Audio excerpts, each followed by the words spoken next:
મોરબી વીજ પોલમાં ખેડૂત આંદોલન પર અત્યારે ચર્ચા, જેમાં ખેડૂત આંદોલનની કેબિનેટ બેઠકમાં ચર્ચા થઈ છે। મંત્રી જીતુ વાઘાણીનું આંદોલનને લઈને નિવેદન, તેઓ કહે છે કે કોઈ પણ માંગણીની વિનમ્રતાથી સ્વીકાર છે। અનેકવાર મીટિંગ થઈ છે, ચર્ચાઓ થઈ છે, રાજ્ય હિતમાં નિર્ણય પણ લેવાનો છે, તેમનું હિત અમારી પ્રાથમિકતા છે।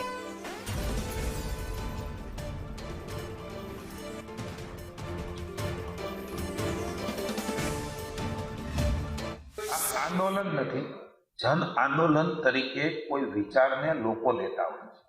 माननीय मोदी साहेबे स्वच्छतानी वात मूकी, एने जन आंदोलन केवी रीते बने ए रीते न वात करी। कोई पणनी मागणी होय, कोई पणनी लागणी होय, आगाऊ पण मैं कह्युं छे, अमे एने खूब विनम्रताथी स्वीकारीए छीए। कोई पण प्रश्न, समस्या, समाधान सरकारे वाली छे। चर्चा निरंतर थती होय छे। चर्चा मुख्यमंत्री श्री कक्षाए अनेकवार मीटिंगों थई छे, विभागनी थई छे, अनेक जग्याए थई छे। કેટલીક ગેરસમજ અને કેટલીક વસ્તુ વિપરીત ન લેવામાં આવે જ્યારે કોઈ માગણી હોય ત્યારે કોની સાથે થઈ એ હું આજે આપને નથી કહેવા માંગતો, બાકી તમામ લોકો સાથે ચર્ચાઓ થઈ છે। અલગ અલગ ડિમાન્ડો આવી છે, અલગ અલગ ખેડૂતોની વાતો આવી છે, અલગ અલગ ખેડૂત સમિતિની જે અત્યારે ડિમાન્ડ ચાલે છે ને જે આંદોલન સ્વરૂપે બેઠા છે, માગણી સ્વરૂપે બેઠા છે, એને પણ અમારે લાગણીઓ અમારા સુધી પહોંચી છે। આ તમામ બાબતોની મોનિટરિંગ, ચર્ચા, વાત, વિશાળ હિતમાં નિર્ણય લેવાનો છે।